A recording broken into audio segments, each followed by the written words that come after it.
بسم اللہ الرحمن الرحیم لن ینال اللہ لحومها ولا دماؤها ولکن ینالہ التقوی منکم۔ اللہ رب العزت نے فرمایا کہ اللہ کے پاس تمہاری قربانی کا نہ تو گوشت پہنچتا ہے نہ اس کا خون پہنچتا ہے، بلکہ اللہ کے پاس تمہارا تقوی پہنچتا ہے۔ سبحان اللہ، کتنی پیاری بات اللہ رب العزت نے ارشاد فرمائی۔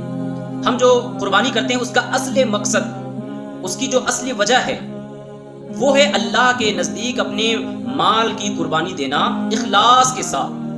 قربانی کی جو سب سے پہلی شرط ہے وہ ہے اخلاص۔ اخلاص نہیں ہے اگر صرف گوشت حاصل کرنا، گوشت کھانا مقصد ہے تو اس کا نام قربانی نہیں ہے میرے دوست، کیونکہ قربانی کا گوشت نہ اس کا خون اللہ کے پاس پہنچتا ہے، اللہ کے پاس تمہاری نیت پہنچتی ہے۔ تمہاری نیت کتنا صاف ہے، تمہاری نیت کتنی اچھی ہے، اللہ کی رضا چاہتے ہو، اللہ کو خوش کرنے کے لیے تم نے قربانی کیا ہے، یا صرف گوشت کی بوٹیوں کو اور گوشت کے ڈش بنا کر کے کھانے کے لیے آپ نے قربانی کیا ہے۔ اگر یہ مقصد ہے تو اللہ کو ایسی قربانی کی ضرورت نہیں ہے، اس کا ثواب آپ کو نہیں ملے گا۔ لیکن اگر آپ کے دل میں اخلاص ہے کہ میں اللہ کی رضا کے لیے، اللہ کی بارگاہ میں میں اپنے اس مال کی قربانی دیتا ہوں، یہ اللہ کو پسند ہے، یہ چیزیں اللہ تعالیٰ پسند فرماتا ہے۔ اصل قربانی تو باپ اور بیٹے کے درمیان جو گفتگو تھی حضرت ابراہیم اور حضرت اسماعیل کے درمیان، حضرت ابراہیم نے کہا میں نے خواب دیکھا، اللہ حکم دیتا ہے کہ اپنی محبوب چیز کو قربان کرو۔ حضرت اسماعیل کہتے ہیں کہ اگر اللہ کو حکم ہے اے میرے والد محترم تو آپ کر دیجئے، میں صبر کرنے والا رہوں گا، میں صبر کروں گا۔ ہمیں کیا ہوا، ہم نے اصلی بات کو بھلا دیا، اس گفتگو کو بھلا دیا، اس اخلاص کو بھلا دیا۔ دمبا تو اس کا فدیہ تھا، ہمیں صرف دمبا یاد رہا، ہمیں صرف جانور یاد رہا، محبت کی وہ باتیں اور وہ حضرت ابراہیم کا اخلاص، وہ نیت ہمیں یاد نہ رہی۔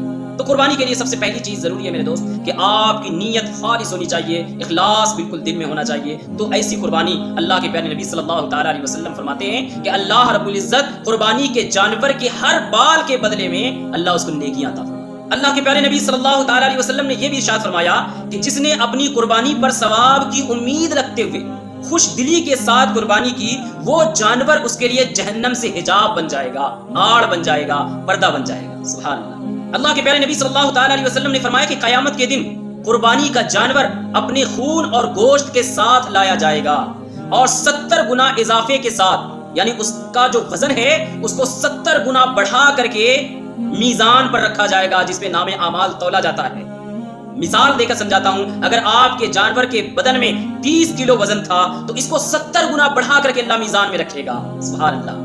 اللہ کے پیارے نبی صلی اللہ تعالیٰ علیہ وسلم نے یہ بھی ارشاد فرمایا کہ اللہ کے نزدیک قربانی کے دن بندوں کے تمام اعمال میں سب سے زیادہ پسندیدہ عمل جانور کا خون بہانا ہے، اور قربانی کا جانور قیامت کے دن اپنی سینگوں اور کھروں اور بالوں کے ساتھ حاضر ہوگا، اور قربانی کا خون زمین پر گرنے سے پہلے پہلے اللہ تعالیٰ کی بارگاہ میں قبول ہو جاتا ہے۔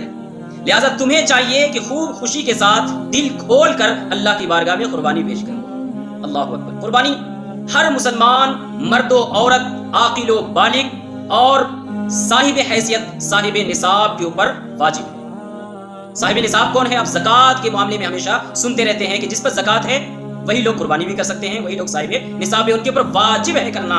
اگر نہیں کریں گے تو گناہ گار ہوں گے۔ اس کے علاوہ جو بھی کرنا چاہے نفلی طور پر وہ کر سکتا ہے، اس کی بھی قربانی ہو جائے گی، لیکن ان کو کرنا واجب ہے۔ واجب ہونے کا مطلب یہ ہے کہ ان کو کرنا ہی پڑے گا، نہ کریں گے تو گناہ گار ہوں گے۔ اب صاحب نصاب کون ہوتے ہیں؟ جس کے پاس 52.5 تولہ چاندی یا 7.5 تولہ سونا یا اتنے پیسے ہوں جتنے پیسے میں کہ 52.5 تولہ چاندی آ سکتا ہے، یا سونا چاندی اور پیسے سب کو ملا کر اتنا ہے کہ 52.5 تولہ چاندی خریدی جا سکتی ہے، تو وہ صاحب نصاب ہے، اس پہ قربانی کرنا واجب۔ یہ مختصر طور پہ میں نے آپ کو سمجھا دیا ہے، اور بھی تفصیل اگر آپ کو جاننا ہے تو مجھ سے ذاتی طور پر آپ رابطہ قائم کریں تاکہ آپ کو مسئلہ سمجھنے میں آسانی ہو سکے۔ اب آئیے کہ کون کون سے جانور کی قربانی کر سکتے ہیں۔ تو فرمایا گیا کہ اونٹ کی قربانی، گائے کی قربانی، بھینس کی قربانی، بکرے کی قربانی، بھیڑ کی قربانی اور دمبے کی قربانی، ان اقسام میں ہر قسم کے جانور کی قربانی، ان میں جتنے بھی قسمیں ہیں اس کی قربانی جائز ہے، چاہے وہ نر ہو یا مادہ ہو۔ ان کے سوا کسی دوسرے جانور کی قربانی درست نہیں ہے، جیسے نیل گائے، ہرن وغیرہ، ان کی قربانی نہیں ہے۔ اب ان جانوروں کی عمر کتنی ہونی چاہیے؟ تو اونٹ کی عمر کم سے کم 5 سال، گائے اور بھینس کی عمر کم سے کم 2 سال، بھیڑ بکری کی عمر کم سے کم 1 سال ہونی چاہیے، 1 سال سے کم نہیں ہو۔ البتہ بھیڑ اور دمبا اگر اتنا فربا ہے، اتنا موٹا تازہ ہے کہ دیکھنے میں 1 سال کا معلوم ہو رہا ہے، تو اس طور پر انہیں ان کی قربانی کرنا جائز ہے۔ اب آئیے کہ ان جانوروں میں کون سا عیب ہو جس کی بنیاد پر ہم اس کی قربانی نہیں کر سکتے ہیں۔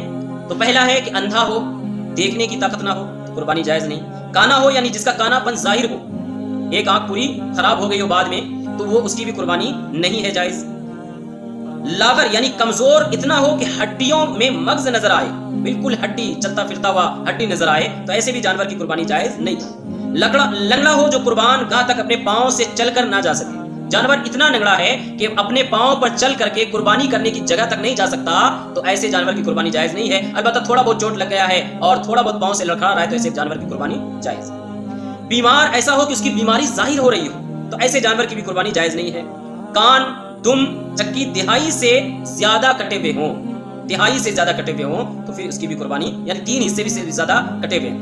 اب آئیے اس کے متعلق کچھ مسائل کو سمجھتے ہیں۔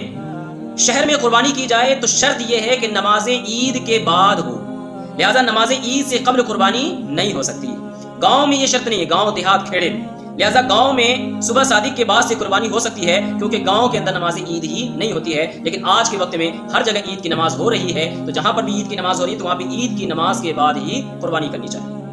نمبر 2، وقت سے پہلے قربانی نہیں کی جا سکتی، اگر کسی نے وقت سے پہلے قربانی کر لیا تو وہ اس کی قربانی نہیں ہوئی، لہٰذا وقت ہونے کے بعد دوبارہ قربانی کرے، اور وقت گزرنے کے بعد بھی قربانی نہیں ہو سکتی، لہٰذا وقت کے اندر قربانی کرنا ضروری ہے، یعنی عید سے پہلے ہی کسی نے کر لیا یا عید کے 3 دن کے بعد کسی نے کیا تو یہ پھر قربانی جائز نہیں ہے، اس کو دوبارہ قربانی کرنی ہے۔ اور قربانی کے وقت میں قربانی کرنا ہی لازم ہے، کوئی دوسری چیز اس کے قائم مقام نہیں ہو سکتی کہ چلو 10,000 کا جانور کیوں قربان کریں، 10,000 روپے صدقہ دے دیں، مسجد یا مدرسے میں دے دیں یا غریبوں کو دے دیں، تو یہ جائز نہیں ہے، قربانی کے وقت میں قربانی ہی کرنا ضروری ہے۔